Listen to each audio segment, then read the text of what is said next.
మీ అందరికీ ప్రభు నామములో వందనాలు తెలియపరుస్తున్నాను. యేసయ్య నామానికి స్తోత్రం కలుగును గాక. హల్లెలూయా. మరొక సందేశాన్ని ఈరోజు మనం విందాం.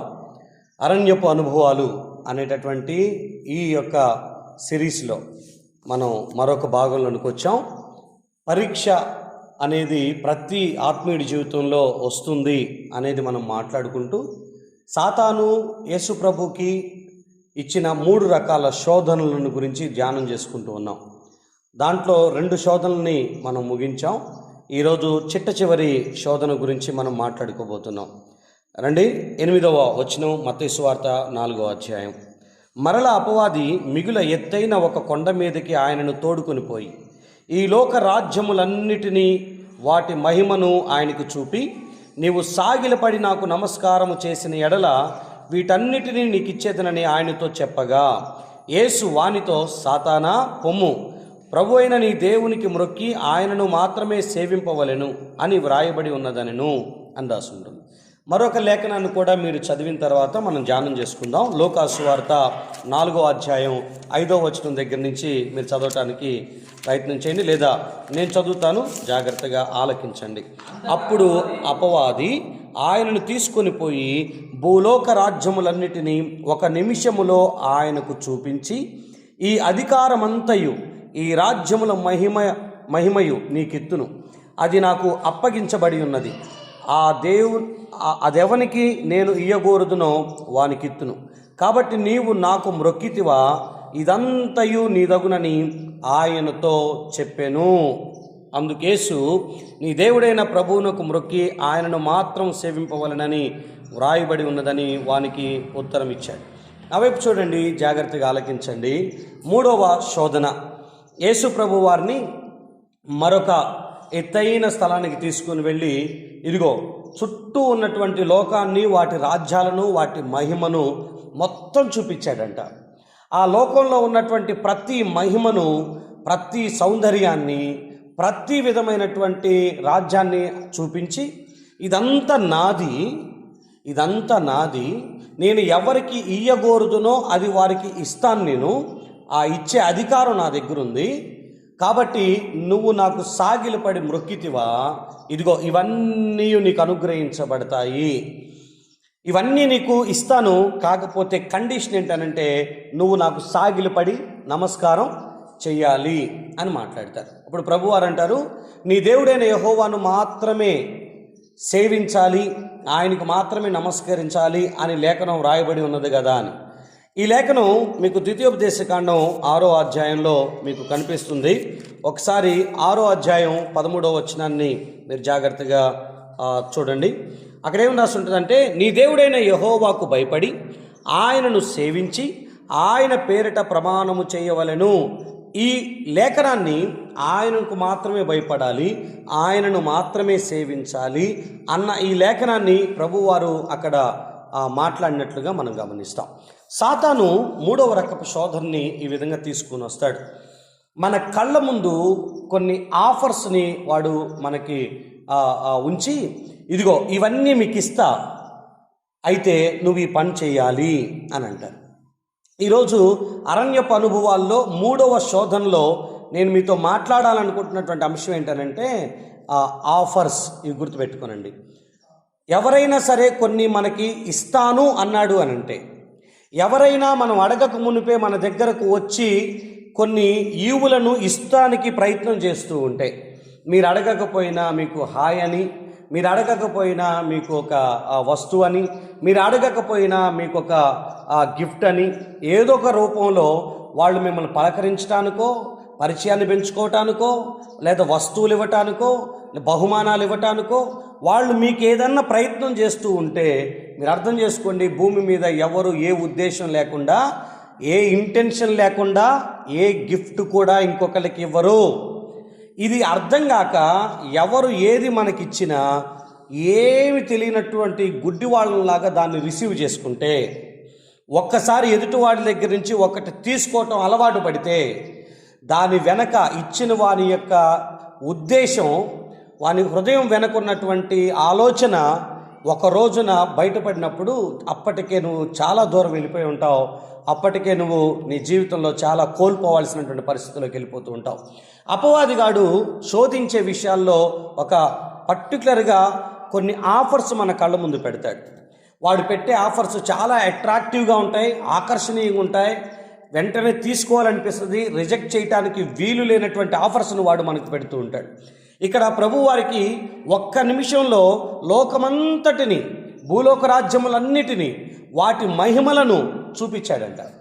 మీకు 1 యోహాను 2వ అధ్యాయంలో లోకంలో ఏముందయ్యా అనంటే, ఏ లోకంలో ఏముంది? శరీరాశ, నేత్రాశ, జీవపు డంబాలు ఉన్నాయి అని రాసి ఉంటుంది. అంటే శరీరానికి సంతోషాన్ని కలుగజేసేవి, నేత్రానికి ఆనందాన్ని కలుగజేసేవి, మన జీవపు డంబానికి ఉపయోగపడేటటువంటి అంశాలు, అవి ధనం అవ్వచ్చు, అవి శారీరక కోరికలు అవ్వచ్చు, లేకపోతే వస్తువులు అవ్వచ్చు, వాహనాలు అవ్వచ్చు, అది ఏదైనా మనల్ని సంతోషపెట్టేవిగా అలాంటి వాటిని తీసుకొచ్చి పెడతాడు. గుర్తుపెట్టుకోనండి, ఇక్కడ వాడు వాడినటువంటి పదం, నేను వీటన్నిటికీ అధికారిని, ఈ అధికారమంతా నాకుంది, నేను లోకాధికారిని, ఈ లోకమంతా నాది, ఈ మహిమలన్నీ నావి, కాబట్టి నేను ఎవరికి ఇవ్వాలనుకుంటానో వాళ్ళకి ఇచ్చేస్తా, నేను నీకు ఇవ్వాలనుకుంటున్నా, నీకు ఇచ్చేస్తా, కానీ నువ్వు నాకు సాగిలపడాలి, నాకు నువ్వు నమస్కరించాలి. చాలామందికి డౌట్ ఏంటనంటే, ఈ లోకం దేవుడిదా అపవాదిదా? దేవుడికి అధికారమా ఈ లోకం మీద? అపవాదికి అధికారమా? దేవుడికి అధికారం కదా. మరి వీడు నాది, ఇదంతా నాది అని మాట్లాడుతున్నాడు అని అంటే చాలామంది కన్ఫ్యూజ్ అయ్యేటటువంటి విషయాలు. యోహాను సువార్త 14వ అధ్యాయం 16వ అధ్యాయంలో మీకు లోకాధికారి అనే పదం రాయబడి ఉంటుంది. అపవాదిని గురించి మాట్లాడుతూ లోకాధికారి అయినటువంటి వాడు అనే పదాన్ని వాడతారు. లోకాధికారి అంటే ఏ లోకం? మన కంటికి కనిపించే ఇప్పుడు కంటికి కనిపించేటటువంటి ఈ లోకాన్న, లేకపోతే ఇంకేదన్నా దాని గురించి మాట్లాడుతున్నారా? ఇది కొంచెం మీకు అర్థం కావాలి.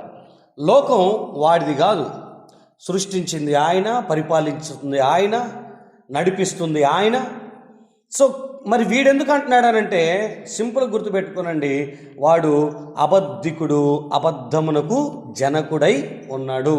వాడు అబద్ధాలోడు, ఏదొస్తే అది నోటితో మాట్లాడతాడు. ఇదంతా నాదే అంటాడు, ఇదంతా నాదే అంటాడు. నోరు తెరిస్తే నిజాలు వస్తేగా ఎప్పుడైనా. నోరు తెరిస్తే అబద్ధాలు ఆడేటటువంటి వాడికి ఇదంతా నాదే అనటంలో పెద్ద విషయం కాదు. నేను ఎవరికి ఇవ్వగోరుతున్నా వాళ్ళకి ఇది ఇస్తాను, నువ్వు నాకు సాగిలపడి నమస్కరించాలి, ఇగో ఈ మహిమలన్నీ నీకే అని, ఈ మహిమలన్నీ నీకే అని. ఆఫర్స్ చాలా అట్రాక్టివ్గా ఉంటాయి, చూపుకి రమ్యంగా ఉంటాయి, శరీరానికి సంతోషాన్ని కలిగించేవిగా ఉంటాయి. మనిషిగా మన జీవితంలో రోజు ఎవరో ఒకళ్ళ ద్వారా ఏదో ఒక విషయంలో మనకు కొన్ని ఆఫర్స్ వస్తుంటాయి. ఆఫర్స్ ఎట్లా ఉంటాయనంటే, నీ వీక్నెస్ని బేస్ చేసుకుని ఆఫర్స్ వస్తాయి. గుర్తుపెట్టుకోనండి, నీ బలహీనతలు ఏంటో ఆ బలహీనతల్ని ఆధారం చేసుకొని దాని ద్వారా నీకు కొన్ని ఆఫర్స్ వస్తూ ఉంటాయి. నేను మొదటి శోధనలో మాట్లాడుతున్నప్పుడు బలహీనతలు, అవసరతలు అన్న విషయం మాట్లాడుతున్నప్పుడు, బలహీనతలు ఏంటో వాడు తెలుసుకొని దాని ద్వారా వాడు మనల్ని శోధించడానికి వస్తాడు అని. నీ బలహీనత ఏంటో దాన్ని బేస్ చేసుకొని వాడు నీకు ఆఫర్స్ని నీ కళ్ళ ముందు పెట్టడానికి వాడు ప్రయత్నం చేస్తాడు. నువ్వు కంటి చూపుని కంట్రోల్ చేసుకోలేని వ్యక్తివా, అయితే నీ కళ్ళ ముందు అవి కనిపించేటట్టు చేస్తాడు. ధనం విషయంలో లూజ్ అయిపోతుంటావా, అయితే ధనంని నీ కళ్ళ ముందు పెడుతుంటాడు. ఇస్కరియోతు యోధా ముందు ఎప్పుడు కూడా ఒక స్త్రీని తీసుకొచ్చి వాడు నుంచోబెట్టి శోధించినట్లుగా మనం లేదు. ఇస్కరియోతు యోధాకి డబ్బు పిచ్చి ఉంది, ఆ డబ్బుతోనే శోధించడానికి వచ్చాడు. ఆకానుకి వెలగల వస్తువులు చూస్తే, బంగారాన్ని, షీనారు వస్త్రాలను చూస్తే వెంటనే ఆయన ఇష్టపడతాడు, వాటిని తీసుకోవటానికి రెడీ అయిపోతుంటాడు. కాబట్టి ఎవరి బలహీనత ఎట్లా ఉందో ఆ విధంగా వారిని శోధించడానికి ప్రయత్నం చేస్తాడు. అన్నిటిని చూపించి ఇవన్నీ నీకు ఇస్తాను అని అన్నాడు. మొదటిగా ఇవన్నీ ఇస్తాను, కానీ ఉద్దేశం ఏంటంటే ఏది ఫ్రీ కాదు, దానికి ఒక వెల ఉంది. ఇది నీకు కావాలి అని అంటే నువ్వు నాకు సాగిలపడి మొక్కాలి. వీడు లోకాధికారి. ఏ లోకానికి? చీకటి సంబంధమైనటువంటి లోకానికి, చీకటి సంబంధమైన రాజ్యానికి వీడు లోకాధికారి. సో లోకాధికారి అయినటువంటి వీడు అబద్ధాలాడుతూ ఇదంతా నాదే అని భూలోక రాజ్యాలన్నింటినీ చూపించి ఇస్తాను అని అంటున్నాడు, కానీ సాగిలపడమంటున్నాడు. కానీ ప్రభు ఆ ఆఫర్ని చాలా సున్నితంగా రిజెక్ట్ చేశాడు. ఎందుకనంటే ఒక రోజున ఈ లోకమంతా యేసు ప్రభుకు సొంతం కాబోతుంది, కానీ అది సొంతం అవ్వాలి అనంటే ఒక పద్ధతిని తండ్రి అయిన దేవుడు నిర్ణయించాడు. వీడేమో షార్ట్ కట్ చెప్తే, ఇదిగో నువ్వు జస్ట్ సాగిలపడి నమస్కరిస్తే చాలు లోకం ఇచ్చేస్తానని. కానీ తండ్రి చిత్తం ఏముందంటే, నువ్వు సిలువకెక్కి మరణించిన తర్వాత, పునరుద్ధానుడై లేచిన తర్వాత అన్ని నామముల కంటే పైనామముగా నేను నీ నామాన్ని హెచ్చిస్తాను అనేటటువంటిది తండ్రి యొక్క చిత్తం. మనం షార్ట్ కట్స్ కావాలా, గాడ్ విల్ కావాలా అని అంటే సులువైన మార్గాల్లో డెవలప్ అవటం ముఖ్యమా, దేవుని చిత్తానుసారంగా మనం డెవలప్ అవటం ముఖ్యమా అనంటే, ఏ మనిషి అయినా సులువైన మార్గాలు, చాలా త్వరగా డెవలప్ అయ్యే మార్గాలు, ఇన్స్టాంట్గా దీవించబడేటటువంటి మార్గాలు ఏమున్నాయో అవే కోరుకుంటాడు తప్ప, ఇది దేవుని చిత్తం కానప్పుడు ఈ షార్ట్ కట్స్, అడ్డదారులు నాకు వద్దు అని రిజెక్ట్ చేసేవాళ్ళు చాలా తక్కువగా ఉన్నారు. నేను మీతో ప్రేమగా ఈ మాట అంటున్నాను, మీ కళ్ళ ముందుకి ఎలాంటి ఆఫర్స్ అయినా రానిగాక, ఆ ఆఫర్స్ దేవుడికి మిమ్మల్ని దగ్గర చేస్తున్నాయా, దీనివల్ల దేవుడికి దూరం అయిపోతారా? పరిశుద్ధతకి అనుకూలంగా ఉందా, లేదా పరిశుద్ధతకు విరోధంగా పనిచేస్తుందా? దీనివలన ఇదిగో ఇంకొకరు గాయపరచబడతారా, లేదా ఇంకొకళ్ళు మేలుకరంగా మార్చబడతారా? నువ్వు బతకటం కోసం ఇంకో నలుగురు సావాల్సి వస్తుందా, నీ వల్ల ఇంకొకళ్ళు బ్రతికేటటువంటి మార్గాలు ఓపెన్ అవుతున్నాయా? దేన్ని నువ్వు, ప్రతి ఆఫర్ని మనం యాక్సెప్ట్ చేయాల్సినటువంటి అవసరం లేదు. దేవుడు మనకి విచక్షణ అనేది ఒకటి ఇచ్చాడు. భూలోక రాజ్యాలన్నింటినీ చూపించి ఇదిగో నిమిషంలో చూపించాడంట. వాడు అంటున్నాడు, ఇదంతా నేను నీకు నిమిషంలో ఇచ్చేస్తా, జస్ట్ సాగిలపడి నమస్కరించు, నీకు ఇచ్చేస్తాను. ఎంత ఈజీ వేనో, ఎంత షార్ట్ కట్టో ఇది. నా ప్రసంగం ఏంటనంటే, offers, short cut or goodwill అనేది మీరు గుర్తుపెట్టుకోనండి. మీకు ఈ పోస్టర్ మీకు అందుబాటులోకి వస్తుంది, అప్పుడు దాన్ని కొంచెం అర్థం చేసుకోవడానికి ప్రయత్నించేద్దరు. కానీ షార్ట్ కట్లో వచ్చే దీవెననా, లేకపోతే దేవుని చిత్తానుసారమైన దీవెననా, లేకపోతే కొంతకాలం టెంపరీగా ఉండేటటువంటి ఆశీర్వాదాలా, పర్మనెంట్గా ఉండేటటువంటి ఆశీర్వాదాలా? మన కళ్ళ ముందుకు వచ్చే ఆఫర్స్ ఎలాంటివి అని యోచించి పరీక్షించి మేలైన దానిని చేపట్టడానికి మనం ప్రయత్నం చేయాలి. సమస్తమును పరీక్షించి మేలైన దానిని చేపట్టండి అనేది లేఖనం యొక్క మాట. మన కళ్ళ ముందుకు వచ్చిన ప్రతిదీ వాళ్ళు వచ్చి ఒకటి చెప్తారు, వీళ్ళు వచ్చి ఒకటి చెప్తారు, వీళ్ళు వచ్చి ఒకటి చెప్తారు, వీళ్ళకి తల ఊపినాం, వీళ్ళకి తల ఊపినాం, వీళ్ళకి తల ఊపినాం. ఇక ఎట్లా? దీనివల్ల నీ కుటుంబానికి ఏమైనా డ్యామేజా, నీ భక్తికి ఏమైనా డ్యామేజా, లేకపోతే నీకున్నటువంటి ఆధ్యాత్మిక జీవితానికి ఏమైనా డ్యామేజ్ అవుతుందా, నీ పరిశుద్ధతకి ఏమైనా డ్యామేజ్ అవుతుందా? కనీసం ఈ మాత్రం విచక్షణ లేకుండా నిర్ణయాలు తీసుకుంటే, ఆఫర్స్ని యాక్సెప్ట్ చేస్తే చాలా ఇబ్బందులు అవుతాయి. బైబిల్లో కొంతమందిని నేను మీకు జ్ఞాపకం చేస్తాను. ఆదికాండం 25వ అధ్యాయం 29వ వచనం నుంచి 34వ వచనం వరకు ఉన్నటువంటి విషయాలు మీరు చూస్తే, ఒక బెస్ట్ డీల్ యాకోబు వాళ్ళ అన్నయ్య అయిన ఏశావు కళ్ళ ముందు పెట్టాడు. ఏశావు అనేటటువంటి ఒక వ్యక్తి అరణ్యానికి వెళ్ళి బాగా అలిసిపోయిన వాడై ఇంటికి వచ్చాడు. యాకోబు అనేటటువంటి తన సహోదరుడు వంట వండుతూ ఉన్నాడు. కలగూర వంటకం వండుతున్నాడు, చిక్కుడుగాయ కూర చేస్తున్నాడు. ఎర్రెర్రగా కనపడుతుంది కూర. ఆకలితో అలిసిపోయినటువంటి ఈ ఏశావు అక్కడికి వచ్చి ఎర్రెర్రగా కనపడుతున్నది చూసి ఆశించి, తమ్ముడా నాకు ఆ ఎర్రెర్రగా ఉన్న వంటకం కావాలి అన్నాడు. మనోడు ఇక ట్రేడింగ్ స్టార్ట్ చేశాడు, వ్యాపారం స్టార్ట్ చేశాడు. ఇక ఏంటి ఆ వ్యాపారం? ఇది నీకు ఇస్తాను కానీ నీ జ్యేష్ఠత్వం నాకు. మనిషి ఏది కూడా ఒట్టిగా ఏది ఇయ్యట్లే. ఒకటి ఆఫర్ పెట్టిండనంటే ఆ ఆఫర్ వెనకాల వాడి బెనిఫిట్ ఆలోచిస్తాడు. అది ఎవరైనా మన దగ్గరికి ఒకళ్ళు వచ్చి మన కోసమే చెప్తున్నట్టుగా 4 విషయాలు చెప్తున్నా దాని వెనకాల వాళ్ళ బెనిఫిట్ ఏంటి, వాళ్ళు ఏ విధంగా బెనిఫిషరీ అవుతారనేది వాళ్ళకంటూ ఒక ఉద్దేశం ఉంటుంది. వాళ్ళు మన కళ్ళ ముందు ఏదైనా ఆఫర్స్ పెడుతూ ఉంటే, నేనేమంటానంటే, యాకోబు ఒక డీల్ పెట్టాడు. ఇదిగో నేను నీకు కోరిస్తా, నువ్వు నాకు నీ జ్యేష్ఠత్వాన్ని చేయాలి. నిజంగా ఈ వ్యక్తి ఇలా ఆలోచించాలి, హెబ్రీ పత్రికలో రాసి ఉంటుంది, ఒక్క పూట కూటి కోసం జ్యేష్ఠత్వమును అమ్మివేసిన ఏశావు వంటి వ్యభిచారి అయిన భ్రష్టుడు ఉంటాడా? తర్వాత ఆశీర్వాదం కోసం ఎంత కన్నీళ్ళు విడిచినా మారు మనసు పొందని అవకాశం దొరకలేదు అతనికి అని రాస్తుంటుంది లేఖనం హెబ్రీ పత్రిక 12వ అధ్యాయంలో. నేనేమంటానంటే, ఒక్క పూట కూటి కోసం చచ్చిపోతావా? ఎర్రగా కనపడితే టెంప్ట్ అయిపోతావా? ఎప్పుడు తినలేదా? ఆ రోజే అంత ఆకలైందా? ఒక పూట కూటి కోసం ఇదే డైలాగు, ఒక్క పూట తిండి పెట్టి ఒక్క రోజు ఒక కూర ఇచ్చి, ఒక పూట కూర ఇచ్చి నా జ్యేష్ఠత్వాన్ని తీసుకోవాలనుకుంటున్నావా? అసలు జ్యేష్ఠత్వపు హక్కు, విలువ, దాని భాగ్యం మనకి అర్థం కాకపోవచ్చు, కానీ ఇశ్రాయేలీయులను అడగండి, వాళ్ళు చెప్తారు. ఒక ఇంటిలో పుట్టిన మొట్టమొదటి కుమారుడుగా అంటే జ్యేష్ఠుడికి ఎంత హక్కు ఉంటుందంటే, వాళ్ళ నాన్న మొదటి బలం గనక ఇంటిలో నాన్న తర్వాత అంత మర్యాద, అంత బాధ్యత, అంత గౌరవం ఒక పెద్ద కొడుకే దొరికింది. ఇంటి బాధ్యతలు చూసుకోవటం, ఒకవేళ ఆస్తి ఉంటే 2 పాళ్ళు పెద్దవాడికి వస్తాయి, మిగతాయి మాత్రమే మిగతా వాళ్ళకి వెళ్ళిపోతాయి. ఇంకా చెప్పాలంటే దేవుడి సేవ ఇంట్లో నుంచి ఎవరైనా చెయ్యాలి అని అంటే కేవలం జ్యేష్ఠులుగా పుట్టినటువంటి వారికి మాత్రమే దేవుని సేవ చేయటానికి అధికారం ఉండేది. చిన్నవాళ్ళకి అధికారం లేదు. అంటే బయటికి వెళ్ళాలన్నా వాళ్ళే, ఇంట్లో పెత్తనం వాళ్ళదే, సమాజంలో గౌరవం వాళ్ళకే, సేవలో ప్రాధాన్యత వాళ్ళకే. మొదటి బలం, తండ్రి మొదటి బలం. ఆ జ్యేష్ఠత్వపు హక్కుని ఒక్క పూట కూటి కోసం అమ్మి పడేశాడు. ఆఫర్ వస్తే అది ఏంటి, మంచా చెడ, టెంపరరీనా పర్మినెంటా అని ఆలోచించకుండా ఒక్క పూట కూటి కోసం కక్కుర్తిపడి జ్యేష్ఠత్వాన్ని అమ్మి వేసుకున్నాడు.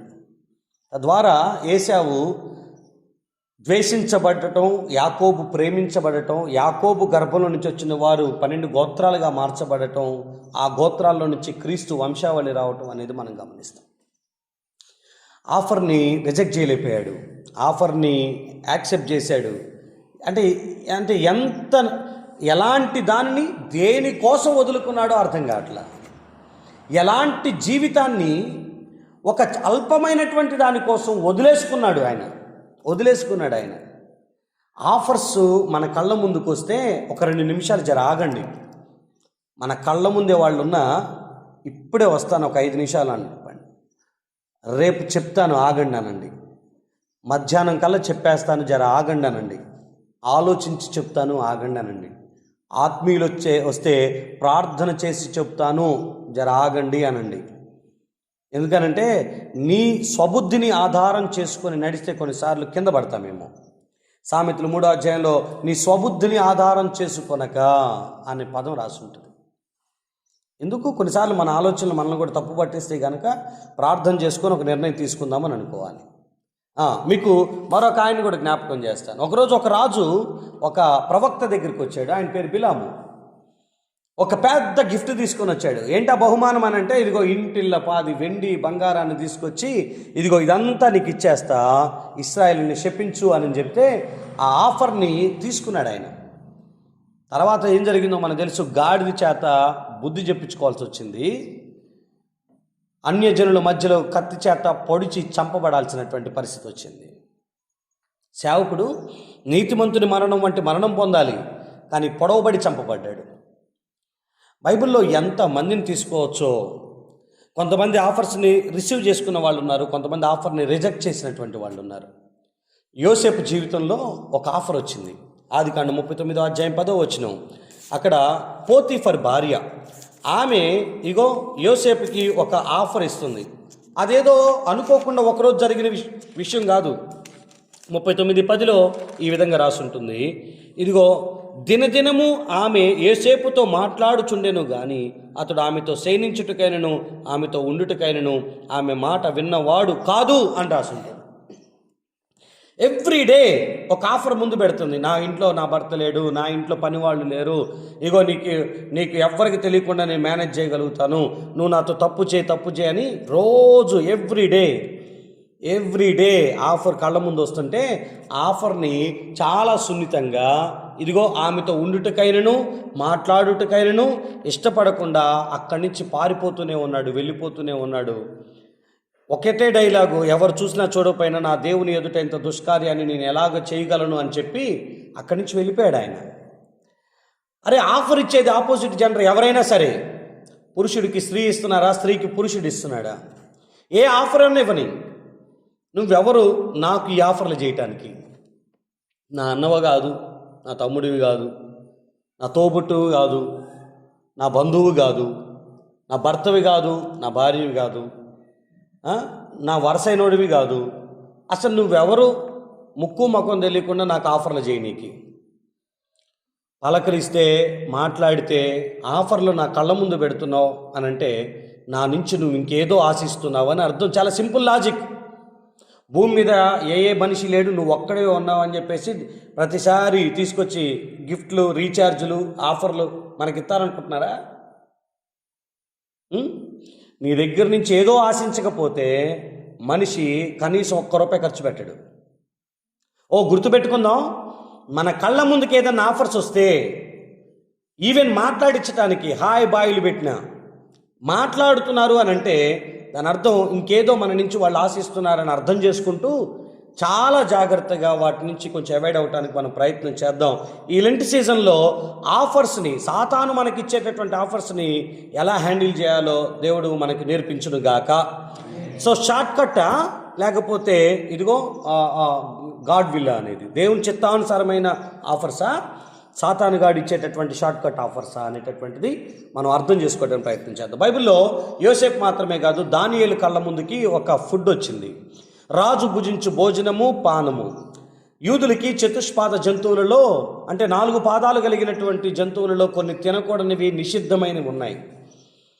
ఈ రాజు భుజించే భోజనంలో బబులోను సామ్రాజ్యంలో వాళ్ళకున్న కల్చర్ ప్రకారంగా అన్ని రకాల జంతువుల యొక్క మాంసం చేస్తే వాటన్నిటిని చూసి వాళ్ళు ఒక మాట అన్నారు, మా శరీరాలను ఇవి తిని ఇవి తాగి అపవిత్రపరచుకోకూడదు అని నిర్ణయించుకొని దాన్ని తిరస్కరించారు. హేగెని పిలిపించి మాట్లాడారు, అయ్యా మేము ఇవి తినకూడదు, మాకు ఆకుకూరలు ఆఫర్ చేయండి, మాకు ఇదొద్దు అని చాలా సున్నితంగా ఫుడ్ను కూడా వచ్చిన అంటే అసలు రాజులు తినే భోజనం, రాజులు తినే పానం అని అంటే అసలు చాలా హైలీ రిచ్ ఫుడ్ అది. కానీ దాన్ని దేవునికి ఇష్టం లేదు అని అలా తిరస్కరించేసేసారు వాళ్ళు. అస్సలు వెనకాడలేదు ఆ విషయంలో. మీకు మోషే గారి జీవితాన్ని జ్ఞాపకం చేస్తాను. హెబ్రీ పత్రిక 11వ అధ్యాయం దగ్గరికి మీరు రండి. హెబ్రీలకు రాసిన పత్రిక 11వ అధ్యాయం. ఇక్కడ 24వ వచనం నుంచి 26వ వచనం దాకా మోషే పెద్దవాడైనప్పుడు ఆయన ఐగుప్తు సుఖభోగాలు ఐగుప్తు ధనము కంటే చదువుతారన్నమాట. నేను చదువుతున్నాను, జాగ్రత్తగా వినండి. 11వ అధ్యాయం 24వ వచనం నుంచి. మోషే పెద్దవాడైనప్పుడు విశ్వాసాన్ని బట్టి ఐగుప్తు ధనము కంటే క్రీస్తు విషయమైన నింద గొప్ప భాగ్యమని ఎంచుకొని, ఈ మాట జాగ్రత్తగా చదవాలి, అల్పకాలము పాపభోగము అనుభవించుట కంటే దేవుని ప్రజలతో శ్రమ అనుభవించుట మేలని యోచించి ఫరో కుమార్తె యొక్క కుమారుడు అని అనిపించుకొనుటకు ఒప్పుకొనలేదు. ఎలయనగా అతడు ప్రతిఫలముగా కలగబో బహుమానమందు దృష్టి ఉంచెను. మీకు 3 విషయాలు ఇక్కడ: ఐగుప్తు ధనము, అల్పకాల పాప భోగము, ఫరో కుమార్తె యొక్క కుమారుడు. ఈ 3 చిన్న విషయాలు అనుకుంటున్నారా? ఐగుప్తు ధనం ఎంత ఉండేదనంటే ఈరోజు ప్రపంచంలో ధనవంతమైనటువంటి రాజ్యం అమెరికా. ఇంకొంచెం ముందుకు వెళ్తే అంటే వెనక్కి వెళ్తే రోమ్ సామ్రాజ్యం అనేది చాలా డబ్బు కలిగినటువంటి ప్రాంతం. అంతకంటే ముందుకు వెళ్తే ఈజిప్ట్ అనేటటువంటిది, ఐగుప్తులో ఉన్నంత ధనం ఆ రోజుల్లో ప్రపంచంలో ఎక్కడా ఉండేది కాదు. సో వాళ్ళ శవాలను కూడా బంగారపు పూతతో ప్రిపేర్ చేసుకుంటున్నటువంటి పరిస్థితులు. వాళ్ళ దగ్గర ఆ రోజుల్లో ఒక టైప్ ఆఫ్ కెమికల్ ఉండేది, వాళ్ళ దగ్గర తప్ప ఎక్కడ దొరికేది కాదు. అందుకే ప్రిజర్వ్ చేసేటటువంటివి దేహాలను అంటే శవాలను కూడా ఏమి అవ్వకుండా ప్రిజర్వ్ చేసేటటువంటి ఒక టైప్ ఆఫ్ యాసిడ్స్ లేకపోతే ఆ కెమికల్స్ వాళ్ళు మాత్రమే తయారు చేయగలిగినటువంటి రోజులు అవి. చాలా హైలీ టెక్నాలజీ వాడినటువంటి రోజులు. యోసేపు పుణ్యవాణి ధనవంతులుగా ప్రపంచ చక్రవర్తులుగా వెలుగొందినటువంటి రోజులు అవి. నేనేమంటానంటే ఐగుప్తు యొక్క ధనానికి ఇదిగో అతను ఒక వారసుడిలాగా ఉన్నాడు. ఐగుప్తు ధనము కంటే దాన్ని పక్కన పెట్టేశాడు. రెండోది, అల్పకాల పాప భోగము అనుభవించుట కంటే ఐగుప్తులో ఉన్నంత పాపం ఇక ఆ చుట్టుపక్కల ఎక్కడ ఉండదు. అన్ని రకాల పనులు ఉంటాయి అక్కడ. ఇక మూడోది, ఫరో కుమార్తె యొక్క కుమారుడు అని అనిపించుకోవటం కంటే, ఫరో కుమార్తె యొక్క కుమారుడు అని అనిపించుకోవటం కంటే ఈ మూడిటిని చాలా ఈజీగా అలా రిజెక్ట్ చేసి దేవుని ప్రజలతో నిందే గొప్ప భాగ్యం అని ఎంచుకున్నాడంట. తనకు కలగబోతున్నటువంటి ఆ ప్రతిఫలాన్ని ఆయన ముందుగానే చూస్తున్నాడంట. చివరిలో ఈ పదాన్ని మరొకసారి చదువుతున్నాను. అతడు ప్రతిఫలంగా కలగబో బహుమానమందు దృష్టి ఉంచెను. దేనికోసమైతే పరిగెడుతున్నాడు, దేనికోసమైతే సమర్పించుకున్నాడు, దాని ద్వారా కలగబో బహుమానాన్ని గురించి దృష్టి పెట్టాడు. మిగతా అన్నీ వదిలిపెట్టేసేసాడు. ఇలాగే ఆఫర్ వచ్చి ఉంటుంది, ఇదిగో నువ్వు వెనక్కి వచ్చేస్తే నా బిడ్డగా నువ్వు బ్రతకొచ్చని ఫరో కుమార్తె చెప్పింది. కానీ దాన్ని రిజెక్ట్ చేశాడు. ఈ ధనమంతా నీదే కదా అని చెప్పారు, రిజెక్ట్ చేశాడు. అరే నువ్వు బతికితే ఓ జిందగీ మొత్తం సుఖభోగాలను అనుభవించవచ్చు అని అంటే దాన్ని కూడా వదిలిపెట్టేసేసాడు. నిందించబట్టానికి, అవమానించబట్టానికి, చేత్కారాలు చేదరింపులతో ఆ ప్రజల మధ్యలో సనుగుతూ గొనుగుతూ ఉన్నటువంటి ప్రజల మధ్యలో 40 ఏళ్ళు పరిచర్య చేస్తూ తన జీవితాన్ని అరణ్యంలో చనిపోయాడు. ఆయన శవం కూడా ఎవరికి కాని రాకుండా అయిపోయింది. మోషే గారు ఆఫర్స్ని చాలా సింపుల్గా రిజెక్ట్ చేశారు. టెంపరరీ, అల్పకాలం టెంపరరీ సంతోషాల కంటే కలగబోవు బహుమానం, పర్మనెంట్గా ఉండేటటువంటి నిత్యత్వపు ఆశీర్వాదాల కోసం ఆయన దృష్టి పెట్టి ముందుకెళ్ళినట్లుగా మనం చూస్తాం. ఇక బైబిల్లో చాలా మందిని గురించి మనం మాట్లాడుకుంటూ రావచ్చు. ఒక సేవకుడు ఉన్నాడు, ఈయన మనకు చాలా మాదిరి. అపోస్తుల కార్యాలు 8వ అధ్యాయం 18వ వచనం నుంచి మీరు చదువుకుంటూ వస్తే ఫిలిప్ గారు పరిచర్య చేస్తున్నటువంటి ప్రాంతం అది. అక్కడ ఒక ఆయన ఉన్నాడు, ఆయన పేరు గారడీ సీమోను. మాయలు మంత్రాలు చేసుకుంటూ ప్రజలందరినీ ఆయన వైపు తిప్పుకుంటూ తానే దేవుడు అన్నట్టుగా చలామణి అవుతున్నాడు సేవకుడు రానంత వరకు. సేవకుడు ఎప్పుడైతే వచ్చాడో దయ్యాలు వదులుతున్నాయి, అద్భుతాలు జరుగుతున్నాయి, స్వస్థతలు జరుగుతున్నాయి. ఇక వీళ్ళు మంత్రాలు కట్టించుకున్నాడు బంద్ చేసిర్రు. ఇక దయ్యాలు అది ఇది అనేటటువంటి ప్రస్తావన లేకుండా అయిపోయింది. సేవకుడిని దేవుడు బహుబలంగా వాడుకుంటున్నటువంటి దినాలు. ఆ తర్వాత సంఘం ఏర్పడిందని పేతురు గారికి తెలిసి పేతురు గారు అక్కడికి దర్శించడానికి విజిటింగ్కి వచ్చారు. ఆయన వచ్చిన తర్వాత అందరి మీద చేతులు పెట్టి ప్రార్థన చేస్తుంటే అందరి మీదకి పరిశుద్ధాత్మ దిగి రావటం ఈ గారడీ సీమోన్ చూశాడు. గారడీ సీమోన్ చూసి కొంత డబ్బు తీసుకొని వచ్చి ఇలా ఆఫర్ చేస్తున్నాడు పేతురు గారికి, అయ్యా ఇదిగో ఈ ద్రవ్యం తీసుకొని నువ్వు చేస్తున్నదే ఉంది చూసావు, నువ్వు ఇలా చేయి పెట్టగానే పరిశుద్ధాత్మ దిగొస్తుంది కదా, ఆ వరం నాకు కూడా కావాలి, ఆ వరం నాకు కావాలి అని అన్నప్పుడు ఆయన ఒక మాట అంటాడు, దేవుని వరమును ద్రవ్యంతో కొనాలనుకుంటున్నావా? నీ హృదయం చెడిపోయింది, దేవుని ఎదుట సరైందిగా లేదు అని అంటాడు ఆయన. నేనేమంటానంటే ఒకవేళ ఇదే ఆఫరు ఒకవేళ ఈ రోజుల్లో ఉన్నటువంటి ఆధునిక పాస్టర్లకి, అయ్యా ఇగో డబ్బంతా పెడుతున్నా పరిశుద్ధాత్మ దేవుని యొక్క అభిషేకం నాకు కావాలని అంటే దానికి ప్రార్థన చేసి మరి తీసుకొని రైట్ దేవుడు అభిషేకం నీ మీదకి రాబోతుంది కళ్ళు మూసుకో ప్రార్థన చేస్తా అనే పరిస్థితులే ఉంటాయా? లేదా వాక్యాన్ని ఉన్నదున్నట్టుగా నువ్వు ఆలోచిస్తుంది తప్పు, దేవుని ఆత్మని డబ్బుతో కొనాల్సినటువంటి పరిస్థితి కాదు అని చెప్పే పరిస్థితులు ఉంటాయా? గారడీ సీమోన్ ఇంటెన్షన్ ఏంటి? ఒకప్పుడు నేను చేసిన స్వస్థతలు ఫిలిప్ వచ్చిన తర్వాత మటుమాయమైపోయినాయి, నా దగ్గరికి ఎవరు రావట్లా. ఇప్పుడెవరో కొత్త పాస్టర్ గారు వచ్చారు, ఆయన చేయి పెడితేనే అందరూ ఊగిపోతున్నారు, అందరు భాషలు మాట్లాడుతున్నారు. ఈ వరం ఏదో చాలా బాగుంది, ఈ వరం నాకు వస్తే మళ్ళీ బిజినెస్ స్టార్ట్ చేయొచ్చు అనుకున్నాడో ఏదో తెలియదు, కానీ డబ్బు తీసుకొచ్చి దేవుని వరాన్ని కోరుకుంటున్నాడు. పేతురు గారు ఆఫర్ని ఈజీగా రిజెక్ట్ చేశాడు, వదిలిపెట్టేసేసాడు. నా ప్రియదేవుని బిడ్డ, ఆధ్యాత్మిక వరాలైనా లేకపోతే ఈ లోక సంబంధమైన విషయాలైనా, నీ శారీరక సంబంధమైన విషయాలైనా, ఉద్యోగ వ్యాపార సంబంధమైన విషయాలైనా నీ కళ్ళ ముందుకు ఏదైనా ఆఫర్ వస్తే ఆఫరు దేవుడికి నిన్ను దూరం చేసేదైతే, అది ఏ విధమైందైనా, అది వివాహమా, అది ఉద్యోగమా, అది వ్యాపారమా, అది ధనంతో కూడిందా, లేకపోతే అది నీకు టెంపరీగా సంతోషాన్ని కలుగజేసేటటువంటి విషయాలా, ఏవైనా సరే రిజెక్ట్ చేయటానికి మనం సిద్ధంగా ఉందుముగాక. నా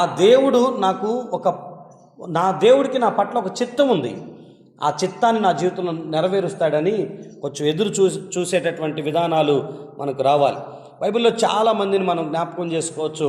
నయోమి ఒక ఆఫర్ ఇచ్చింది వాళ్ళిద్దరు కోడళ్ళకి.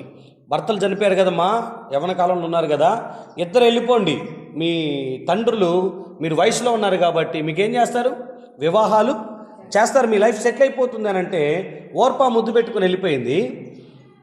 కానీ రూతు ఒక మాట అంటుంది, నేను వెళ్ళిపోతే నిజంగా నువ్వు చెప్పినట్లు మా నాన్న నాకేం చేస్తాడు, వివాహం చేస్తాడు, కానీ నీ దేవుడు నా దేవుడుగా ఉండే అవకాశం నాకు ఉండదు. మేము మోయాబీలో మేము అక్కడికి వెళ్ళిపోతే ఆ సంస్కృతి ప్రకారంగా బ్రతకాలి. మీ ఇంటికి వచ్చిన తర్వాత నిజదేవుడు ఎవరో తెలుసుకున్న తర్వాత ఈ ఆఫర్ని నేను తీసుకోవటం కంటే జీవితకాలం మోడుబారిపోయి ఇలా బ్రతికినా సరే కానీ ఆ దేవుడే నా దేవుడుగా కావాలి, నీ జనమే నా జనం అవ్వాలనుకొని కమిట్మెంట్తో ముందుకు వెళ్ళిపోయింది. ఆఫర్ని, నయోమి చెప్పిన ఆఫర్ని ఎలా తృణీకరించిందంటే, ఇంకొకసారి నన్ను విడిచిపెట్టి వెళ్ళిపోవానంటే మాత్రం నా యెహోవా జీవంతోడు ఈ మాట ఇంకోసారి రాకూడదని ప్రమాణం చేసింది. మీకు తెలుసా, రూతు తీసుకున్న నిర్ణయం ఒక ఆఫర్ను వదిలిపెట్టేసి కష్టపడటానికి, ఒంటరిగా బ్రతకటానికి, మోడుబారిపోయిన బ్రతకటానికి కూడా రెడీ అయిపోయి ఒక ముసలామని తీసుకొని తెలియని ప్రాంతానికి వెళ్ళి కేవలం ఆ దేవుడే నా దేవుడిగా ఉండాలన్న ఒకే ఒక్క కాన్సెప్ట్తో వెళ్తే నా దేవుడు ఎంత గొప్ప కార్యం చేశాడంటే, ఒక అన్య స్త్రీకి యేసుక్రీస్తు వంశావళిలో చోటు కల్పించినటువంటి దేవుడు ఆయన కొరకు నువ్వు ఒక్క అడుగేస్తే నీ కొరకు ఆయన 9 అడుగులు వేస్తాడన్న సంగతి నువ్వు మర్చిపోకూడదు. నువ్వు ఒక్క పని చేస్తే నీ కోసం ఆయన పరిగెత్తుకుంటూ ఈ 4 పనులు చేయగలుగుతాడు అనేది మాత్రం మర్చిపోదు. మనిషి ఇంకొక మనిషి చేసిన సహాయం మర్చిపోతాడేమో, కానీ నువ్వు ప్రభు కొరకు చేసిన పనిని మాత్రం దేవుడు మర్చిపోయేవాడు కాదన్న సంగతిని మీరు అర్థం చేసుకోవాలి. బైబిల్లో చాలా విషయాలు. బోయాజు జీవితమే చూడండి. ఒక రాత్రి పూట కళ్ళంలో పొలం పంటంతా చేతికి వచ్చిన తర్వాత మంచం వేసుకొని అర్ధరాత్రి పూట ఎవరు లేకుండా ఒక్కడే పడుకొని ఉన్నాడు.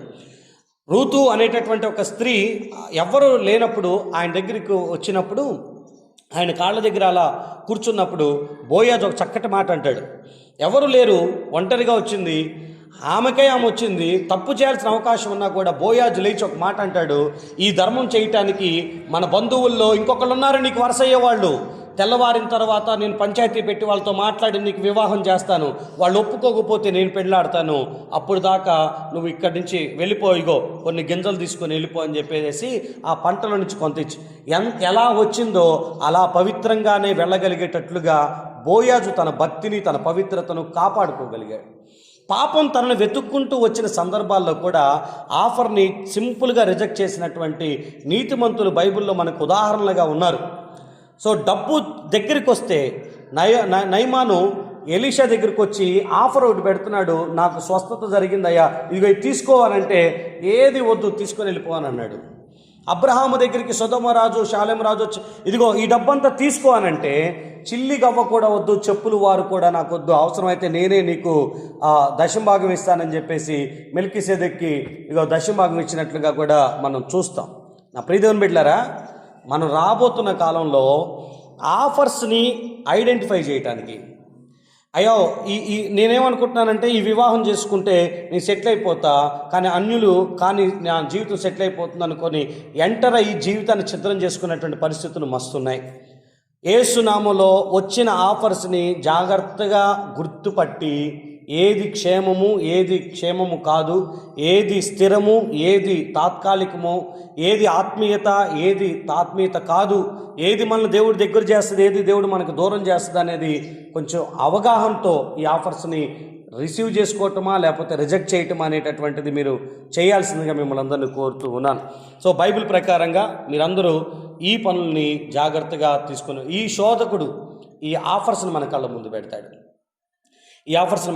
పెడతాడు, వీటిని సరిగ్గా మీరు విచక్షణతో ఒక నిర్ణయం తీసుకోవాల్సిందిగా మిమ్మల్ని అందరినీ కోరుతూ ఉన్నాను.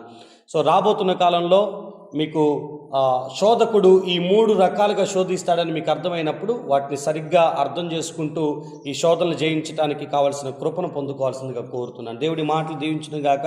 మోకరించండి, కళ్ళు మూసుకోనండి, చిన్న ప్రార్థన చేసుకుందాం.